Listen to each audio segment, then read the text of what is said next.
and welcome to another episode of the Elbows Down MotoGP podcast. My name is Alex Higginson, and once again, I'm joined by Jimmy Harrison and his ever ferocious, scary, mental puppy, Cooper Harrison, who will be giving us her critical insight, I'm sure at some point, about how much she needs to poo. Anyway, so obviously we are ahead of the Argentine Grand Prix, which is coming up this weekend. We've got lots to talk about that. We've got our own predictions and our own fantasy league stuff as well, and also a bit of news. We've had a bit of news about the tyre changes that will be coming with the new regulations in 2027. And there's all sorts to talk about, rookie sensations that we've touched on the last few weeks. So plenty to go on. Yeah. I mean, it will be a shorter episode, obviously, but because there's not been a race and there's not been that much news. But yeah, Pirelli is the first thing that comes to our minds. 2027 will effectively start monopolising the entirety, the pinnacle of motorsports. Formula One, obviously, they already have, but then they clean up with the TT as well. They've got World Superbikes, they've got BSB, Moto3, Moto2, and a 2027 MotoGP. Insane. Everything, super sport, everything down to the feeder. The feeder categories of MotoGP, the feeder categories of World Supersport. Yeah. Everything that you can think of that is at a world level. Yeah. Like professional level. Professional level. Not even world level. Is going to be Pirelli, and they have now got the monopoly on it. One thing that we want to talk about, a big thing that we want to talk about, when we first heard the news about the 2027 tyre situation for MotoGP, which is sort of the final piece of the puzzle for Pirelli, is after a weekend where we saw something quite alarming happen in Thailand, which obviously was the Marc Marquez situation where he dropped from P1 to P2, seemingly deliberately, and then that became sort of a few rumours and that sort of thing. Give her this weird stick thing. Hello. Yeah. This is just, we did try and settle her, by the way, folks. This isn't, as Alex has said before, this isn't get views. It's not like that. But carrying on. But if you do want to view us, because we've got a puppy, we are the podcast with a puppy. So, anyway, so raise the sharp teeth. Anyway, so we've just had a race where we've seen the leader of the race, who was winning by some margin, Marc Marquez, drop behind his brother Alex Marquez because of what turned out to be a tyre pressure issue. Yep. Obviously, exceedingly hot conditions at Buriram, and that resulted in him having to drop a place of his own accord. And then, weirdly, pretty much straight after that weekend, within the week that followed, we found out that Michelin would no longer be the tyre supplier for MotoGP in 2027. Yeah. And the Pirelli were basically, filling their last piece of the puzzle and taking over. And there's a lot of speculation as to, is that because, is that something that Dorna had turned around and said, hang on a minute, Michelin, you're now controlling our races. What do you think about that? I think the timing, it looks like, right, that's it. That's the cherry on top of the cake. The decision is now made. We know through, obviously, the race, who were very good and working the paddock, they're saying it could be they outbid them, which you could believe when, the money that got behind them from their advertising, in general, the makeover of the world, Pirelli, they outbid Michelin. But I can't help but think it can't only be that, because Michelin, they can outbid them back, you'd think. But maybe it was a limit on how much they could spend. Yeah. And we're Dorna fed up of this. We need a fresh start. 2027 rules, fresh tyre. We're not going to go back to tyre war. That was something that was really, really, really annoying, having a tyre war back in. The last time was a tyre war was 2008, I think. But fresh tyre supplier for the whole grid. Obviously, as much as there will be, obviously, there's going to be a MotoGP tyre specific. It's not going to be what these World Superbikes for MotoGP bikes, but you'd think, the construction of the tyre, the DNA of the tyre will go up, be similar, won't it? It's really interesting, but I don't know. As interesting as tyres get, but no, it's such a boring subject. But yeah, but one of the things that I've seen a lot of people on social media talking about, people aren't in the paddock. I'm talking about spectators. We always try to do a punter's perspective. A lot of people are talking about how, we're now seeing World Superbike races with pit stops and all that sort of stuff, and we don't want to see that in MotoGP.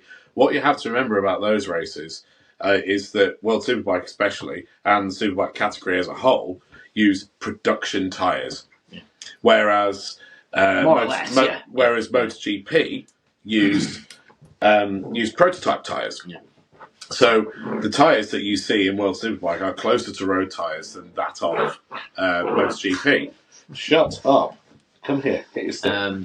That's one of the big arguments that we've been seeing on the internet recently is about how, we'll be seeing more and more pit stops in MotoGP. We've had them before. Yeah. When we've had freshly resurfaced tracks in the past, we've seen issues where we've had to have races take pit stops in the middle. Marc Marquez fell foul of that, didn't he? He did. Yeah. I mean, even 2013, Phillip Island. Yeah. Well, it's both the same track, isn't it? Because it's obviously Phillip Island. When it's resurfaced, it becomes extremely abrasive, and you get an issue where even with an asymmetric tyre potentially, that you're going to have to, because the tyre companies thinking, look, this isn't safe, and they then almost get to overwrite what happens. Because how bad does it look on a tyre company if you have a serious accident because a tyre went pop, or degradation was insane that it made someone crash? It just looks bad on the company. I mean, you sent me a picture the other day, didn't you? Yeah. Of back in Brno 2016. I've almost forgotten about this. Yeah. Andre, if you Google Brno 2016, I think it's 16. Yeah. Iannone, and look at his front tyre. To what can happen to that's dry to wet and someone wet to dry and staying on wet. Which is asking for trouble. Changing conditions. It doesn't look good on the company, regardless of Iannone pushing it. And I'm still to this day surprised he didn't get black flagged for that. He kept his position, which is insane. I mean, his tyres basically just changed grade, and he wasn't perfectly round anymore. No, they weren't. And a lot of people have been flagging up the still images of Miguel Oliveira's front tyre on the satellite Yamaha from Thailand, which was obviously an incredibly hot race. We saw track temperatures in the 60s. That's insane temperatures, isn't it?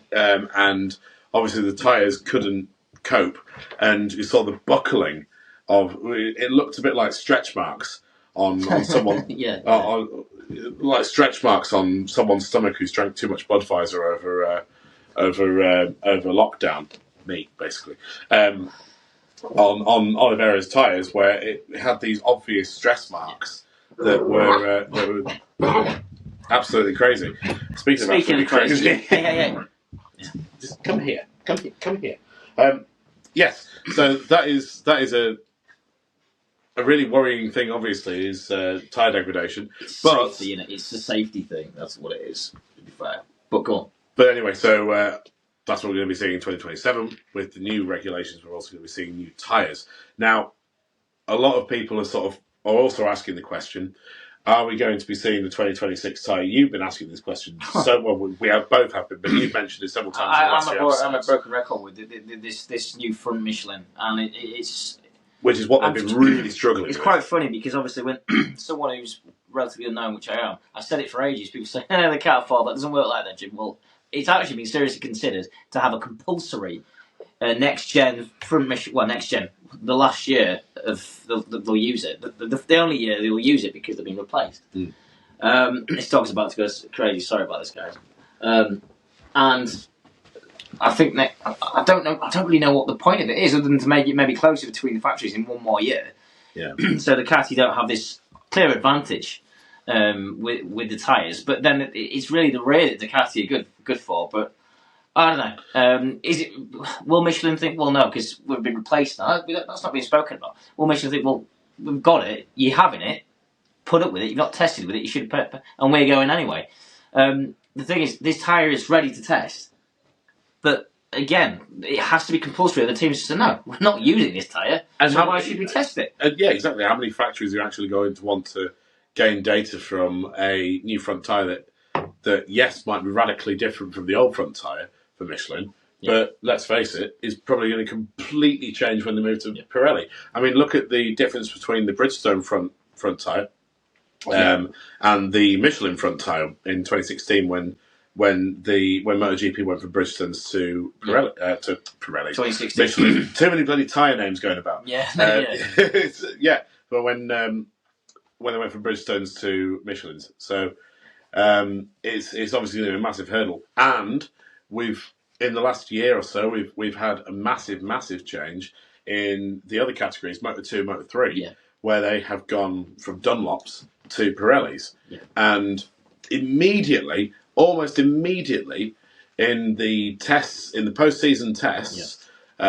we saw a massive improvement in times and in tyre degradation in race simulations in the pre-season tests for Moto 2 and Moto 3 on the Pirellis.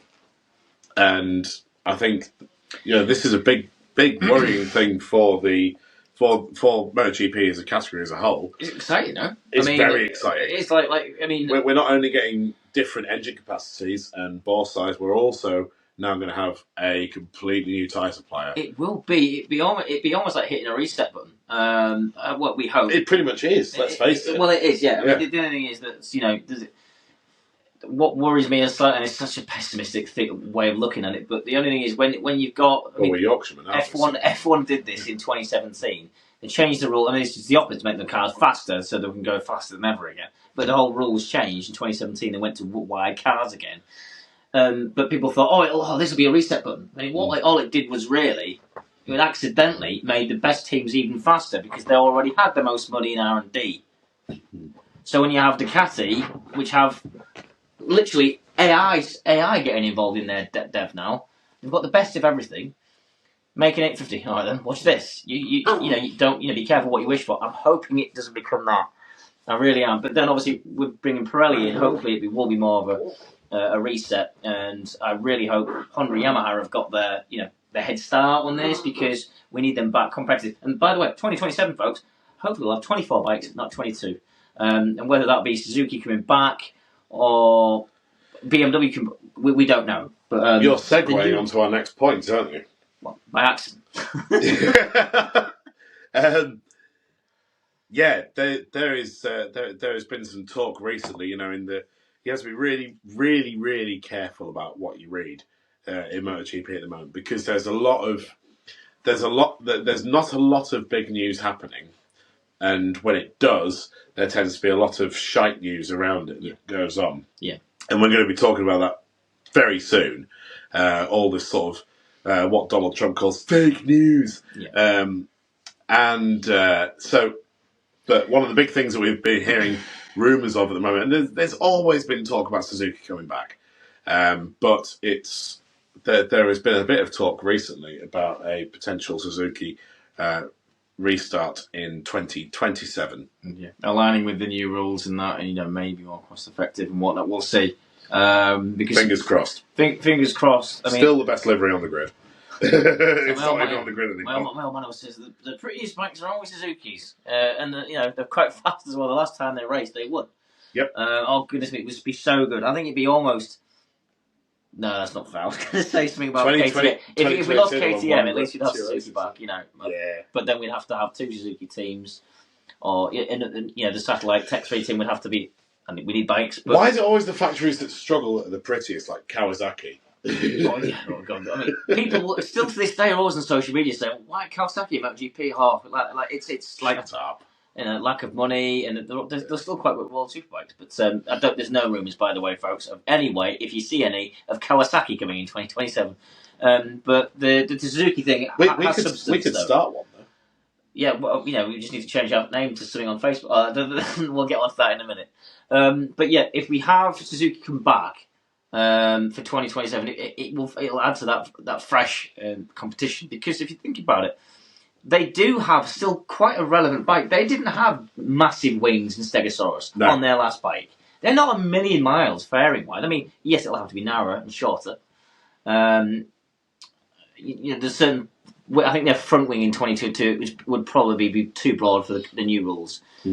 But they've got everything in place. I mean, they've sold a few of the bits on, and those bikes aren't there. They've still got all the R&D there. I mean, look, it's not a million miles away, but the engine will be obviously from start. Yeah. and for things that mean many people even involved in the sport, who technically speaking don't even know.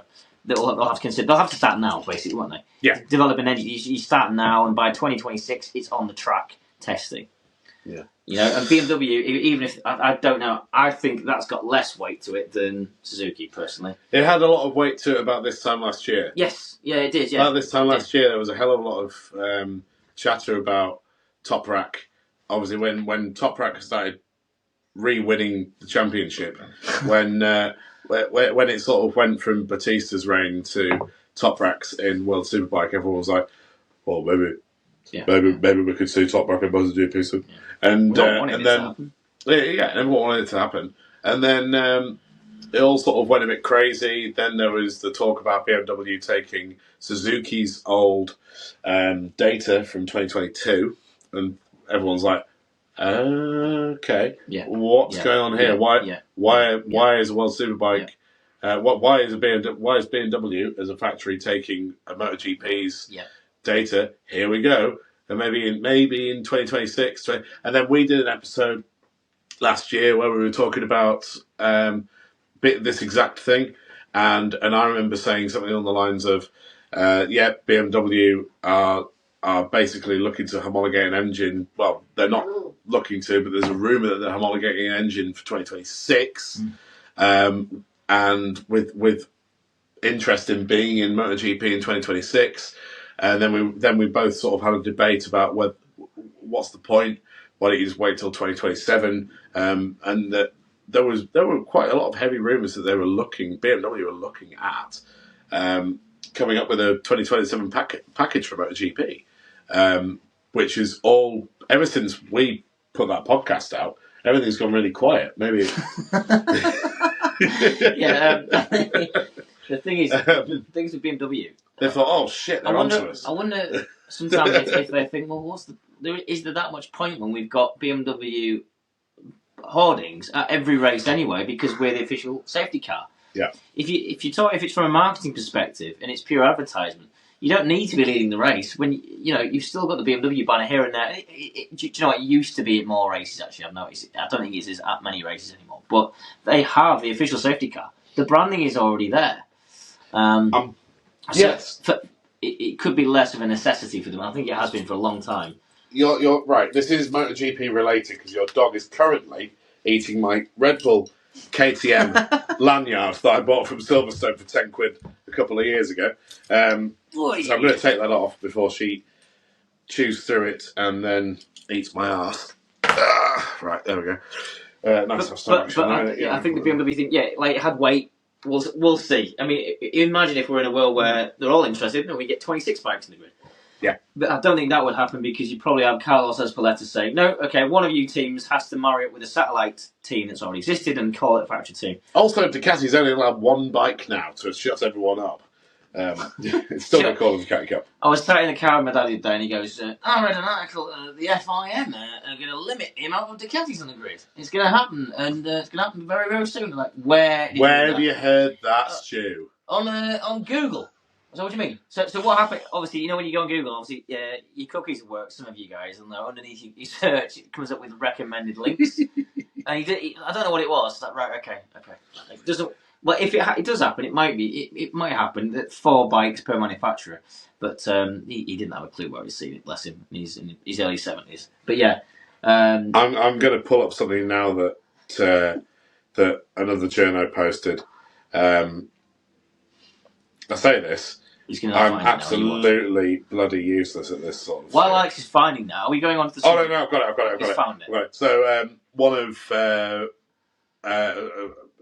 big guy in the paddock in Matt Oxley, you can say his name, because if we're crediting what his work is... Yeah, I was about to introduce... Beg your pardon. Anyway, so Matt Oxley posted earlier on saying, please make it stop.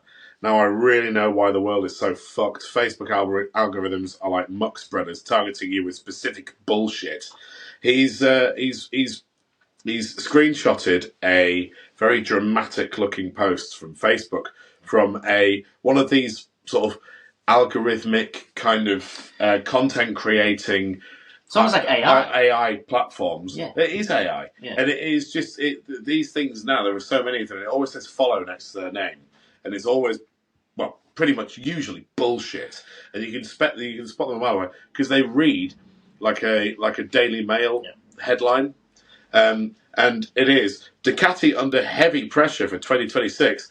Marc Marquez threatens to leave in capitals if brother Alex doesn't replace Pecco Bagnaia. What a load of bollocks! Guys, honestly, stop reading this shit. I mean, obviously, you have other ones as well that are real people. You can tell they are like Now Motor News and Bikers Blog, like. No, really, that was fucking ridiculous the other day. The enthusiasm from some of these guys is brilliant. But sometimes you're just going overboard and you're making up shit for the sake of it. Like me and Alex do a podcast, Opinions Pod. We know our stuff to a degree, but it's opinions. We don't make up rumours or say something's happening and then claim a source told us. I mean, they might have done, but it's just this is why some of these places. Who is your source? Some of these pages have to change the name of their bloody pages. And the Bikers Blog. We're comparing the finish time for the Thai Grand Prix in 2024 to this year. Yeah.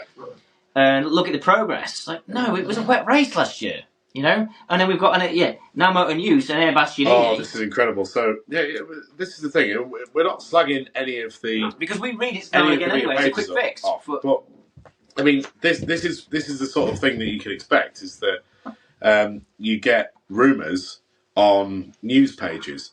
And rumours on news pages are good, and we do talk about rumours every now and again and that sort of thing. Yeah, obviously. Yeah. But when it is literally like, who is your source? Where have you got this shite from? And then they don't claim a source at all. And the rumours we talk about, but usually from the paddock. But the reason why we're bringing this up this week, folks, is because the amount of comments that we see from people on Twitter or X or Facebook, Instagram, anything like that, all these social media shite that people follow. We're now seeing posts where people say, yeah, well, this is happening next year anyway, or this is happening in 2027. It's like, no, it's not. You've read one article written by somebody who is bored shitless, who spends an entire day in front of a screen, who hasn't even posted a source. And someone's talking about Enea Bastianini. Enea Bastianini's been talking to Grassini about renegotiating his 2026. And that this means that Fermin Aldeguer is going to get sacked from there and have to move to VR46 and Franco Morbidelli's out. And it really annoys me. Reading that. And you know what? Now Motor News come up a lot and they've been slagged off a lot. And sometimes we've spoken to the guy because he actually had, we didn't know this, but on YouTube, he did YouTube pods actually. And it was the only thing in the world called Elbows Down. Yeah. And we didn't come across it. And he said it's fine, you can use it. And we already released like an episode. Yeah. We're like, oh shit. Anyway, he was like, guys, it's fine. He's alright. It's just that sometimes stop making stuff out of thin air. Because you're actually quite sound. When it's opinions, sound. Because you're as enthusiastic as people like us. But there comes a point where it puts to the new people on the scene, like me and Alex, and we haven't taken it to as fast as some of the people like Motorsport Republica, who are brilliant. They had a Scott Redding on, they're fantastic, and we've had some guests on as well. But some people just have more Scott time. Ogden. Yeah, we've had Scott Ogden. Redding. Yeah, we did. Yeah, and we've had Keith Hewitt. Don't. It should be fine. It'll be fine. It's only a bit of pee. Well, we only took you out 15 minutes before. But anyway, literally, what we said, we don't want that, pages like that to confuse with us. And another page, like Everything Motor Racing. Now, they've been around a lot longer and they get a lot of followers. They're great. They never make shit up. I like them a lot, actually. Yeah. I think it's easy for people to get confused with what me and Alex are trying to do. And yes, I mean, Alex has different ambitions than me, but I would love to work in the sport one day, but it just takes a long time. But I don't want to be confused, and we don't want to be confused with making shit up. Okay, we have to be on Facebook. We are on Facebook now to grow. But yeah, we have to stress to people. I know people, I don't want to be on X. But the people that actually work in the paddock and actually talk about the latest news and actual gossip that they're hearing from working in that paddock, it's on X. Yeah. Now and again, you'll have Matt Oxley, and he'll if on Facebook, he'll get a bit political. He'll say this and that, and he'll post like a new article and that and what he thinks, but usually it's all on X because you can tweak. Who does statuses anymore? No one does Facebook status anymore. It's all on X, which it sounds like if you want your proper news from inside the paddock from those thoroughbred, if you like, Grand Prix journalists, it's going to be on X. Okay, all these pages like them, a quick fix of information, fine, I get it. But just take it with a pinch of salt. Yes, basically. you do relatively careful with it, but you do with everything. I mean, the same sort of people that say to you, "Oh, don't believe everything you read," are the sort of people that will repost something that is ridiculously stupid and that hasn't been confirmed by anyone, no sources or anything. Yeah. And the thing that really annoys me about it is it's so easy for people to do. It's so easy for an AI bot to post a complete bullshit story about how about how Marc Marquez is going to quit a factory Ducati team because his little brother's not allowed to be in it. It's just clickbait. Fuck off. It's pure clickbait. And if it isn't, I don't think a lot of it is just some admin trying to get clicks, because that does get clicks. Yeah. People want to know, I want to read this, and then they go through the article and they realise, where's the quote? And then it doesn't matter because that person got the click. That's already been registered as a click. So it's frustrating. And sometimes, look, when MotoGP hasn't had the best first race ever, people want to make headlines like this to spice things up a bit. Anyway. And the difficult thing, of course, as well, is that people are at work, or people finish work, or like me, you flick through while you're going for a shit on a morning, and you see one thing and you go, oh right, well that must be what's happening. Flick, exactly. Thing, you know what I mean? Exactly. You look at something, and you don't necessarily look at where it's coming from, and you just go, oh right, well, that's what that is then. And right. Marc Marquez is a massive fascist. Oh, right, didn't know that. Well, better go back to liking Rossi again then. That sort of thing. It's just, anyway. Yeah. By the way, obviously, for those people that take things literally, Alex is taking the piss by it. I'm just taking the piss. But this is the issue: is that a lot of people in this sport that follow this sport seem to take things very, very seriously, get very upset on the internet, and half the time you get upset over nothing. Anyway, let's move on. We've got the Argentine Grand Prix coming up this weekend.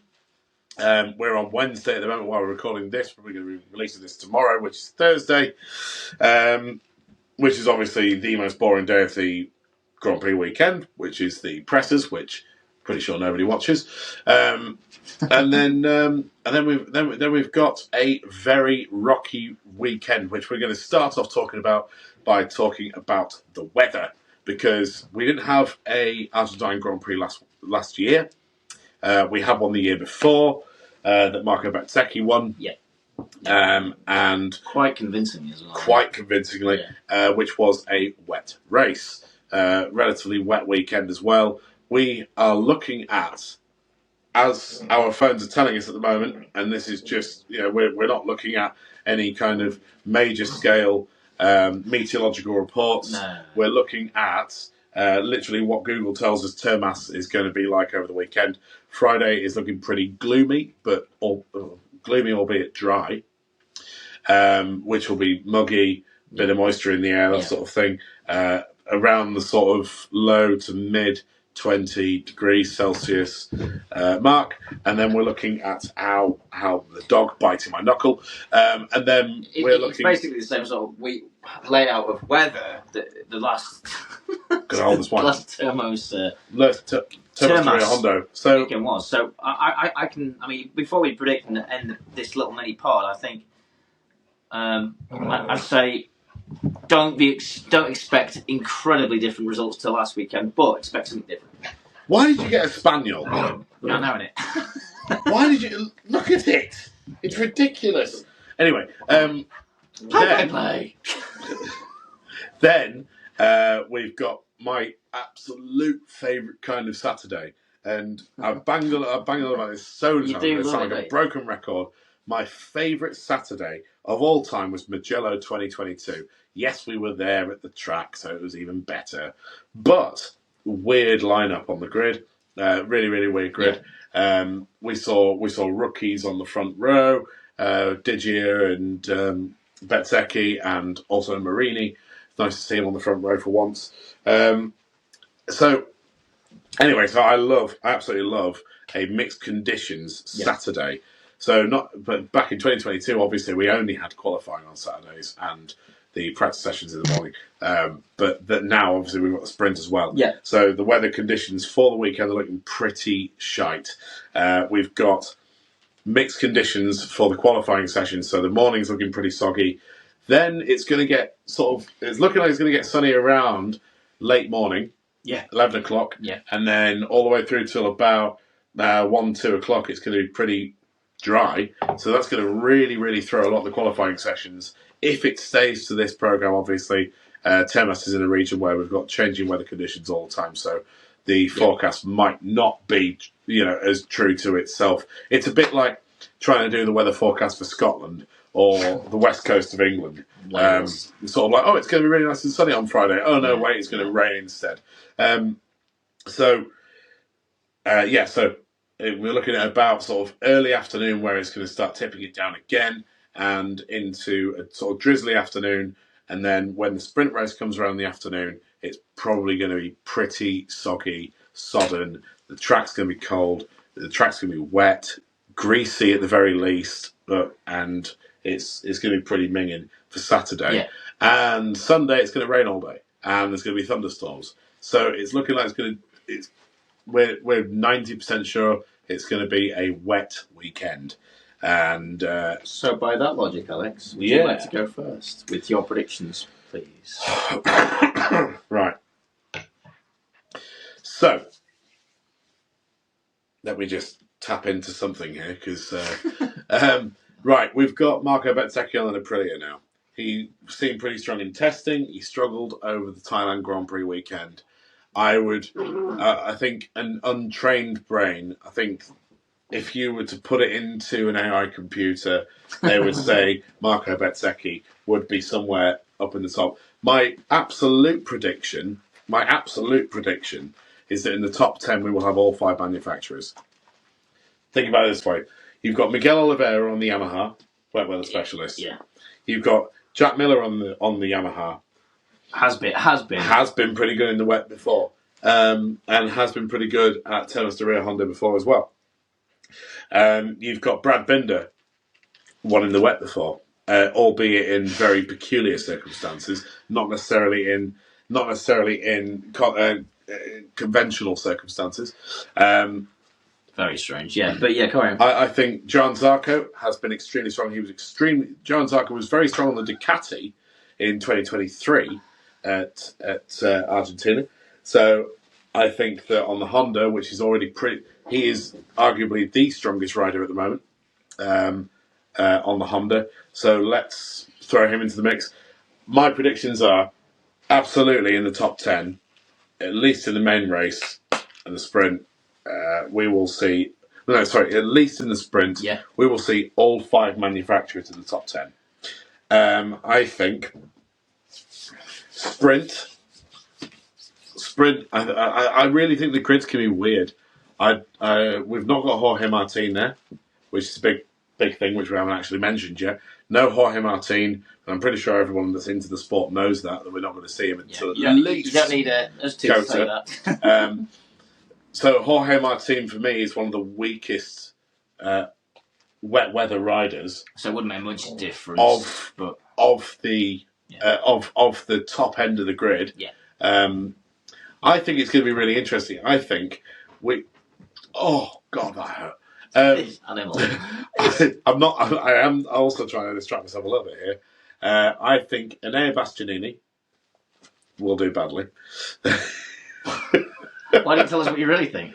I think he'll go to Gresini next year, and no, I'm joking. Anyway, I'm really, really stalling here. I should have done this before. Right, who's your top 3 in sprint and race? Top 3, Alex Marquez on pole. Okay. Alex Marquez wins the sprint.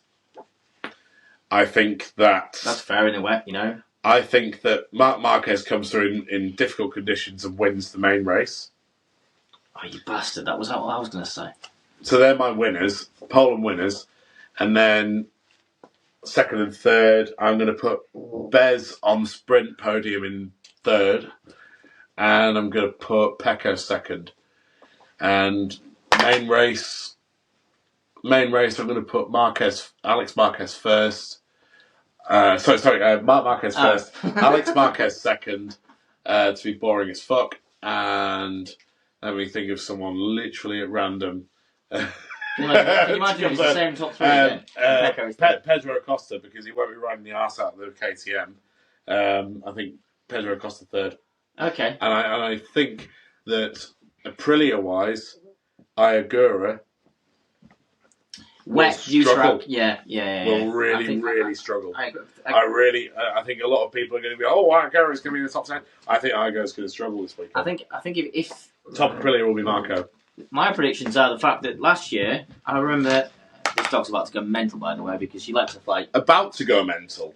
Because I was really trying to keep her down for a second, in a nice way, of course. But my prediction is, we predicted. We did three races in the second half of last year. We predicted races. Sounds like a gremlin. I know. We predicted races based on the weather. It was very bad, and it wasn't. Do you remember that? Yeah. So I think people like Ayagura, you mentioned, I think they're going to be begging for dry weather, and if he gets it, I think he can do well. Okay. However, I think Bez is the only thing that can stop Ducatis this weekend because of his history at the track, because of his feeling with the Aprilia. It wasn't actually that good in Thailand, if you compare it to Ayagura, that is. But I'll go for the sprint. I will go for... Do you know what?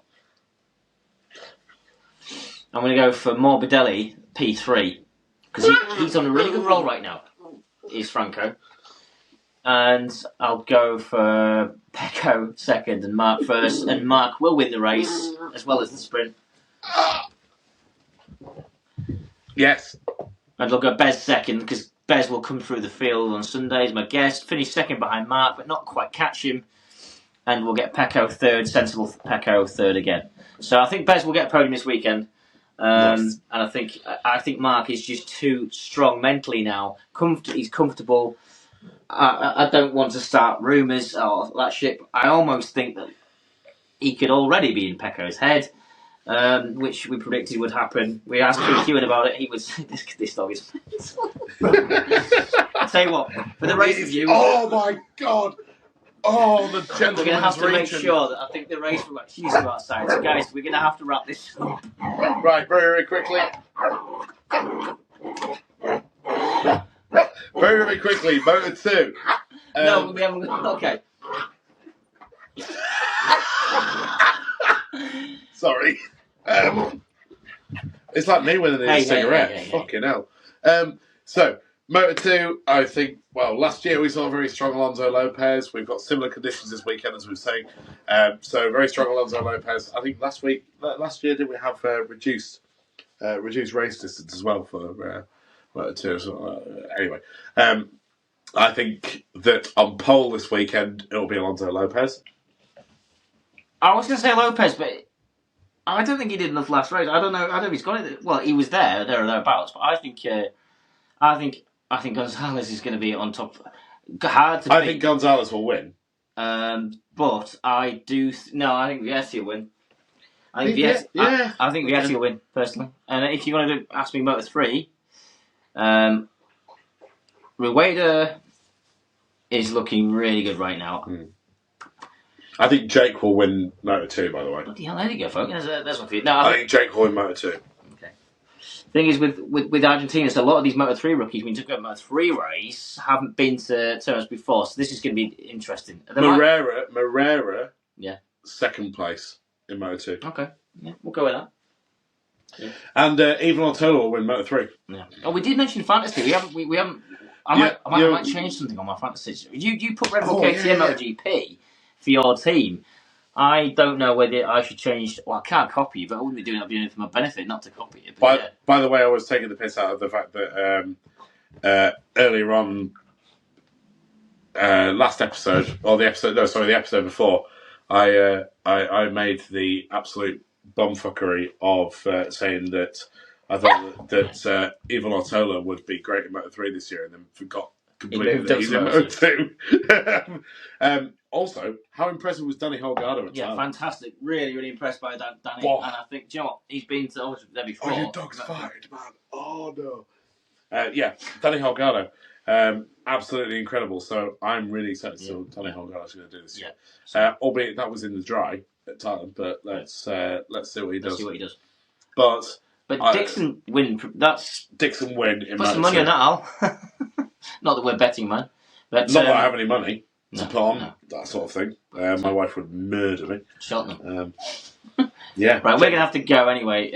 We've heard our predictions. Also, fingers crossed that this is the last race we don't have Jorge Martin, because I want the world champion on the track. Yeah, we really, really do want him back. So, Jorge, we know that you watch this podcast religiously, and especially episodes like this, that preview of ones with dogs and us really half talking, just MotoGP gibberish with a drink. Yeah, lingering so yeah, that's terrible. But cheers, Jorge, for tuning in. Yeah, thanks, Jorge. Anyway, guys, thank you so much for watching this episode. Sorry, we've been slightly distracted with this. Enjoy the Argentinian GP. Insane. Yeah, the Argentinian GP is going to be absolutely awesome. I'm really looking forward to it. Again, changing conditions on Saturday. We're going to have an amazing Saturday, definitely. And our predictions are so difficult to predict. So that's why we've gone out. That's why we are pretending that we're distracted by the dog. And we're going to. But fantastic. So next week we'll obviously be talking about the summary, the debrief for Argentina, and then in the week after that, Jimmy and I discussed that we are going to talk about our Brno. We'll talk about our plans race weekend, our plans, what we're going to be doing, how we're getting there, not where we're staying because that would be a bit creepy, but how we're getting to it from the track, all that sort of stuff, where we're going to be at the track, and we'll be talking about Brno properly. Hopefully by the time that you get that episode, you'll also be thinking about going to Brno as well, and we'll be able to help you a little bit with where to go and what to do. I will not be teaching anybody any Czech because I'm trying to learn Czech at the moment, and it is genuinely one of the most impossible languages on the entire planet. I'm not learning it for Brno. I'm learning it because I just want to learn Czech. So and because I go there every year, I love the Czech Republic. Did you? And absolutely love it. No, did you? It's not involved. Anyway, thank you so much for tuning in. We will see you again next week. Thank you very much, and toodle pip. Cheers. Say goodbye, Cooper. Bye.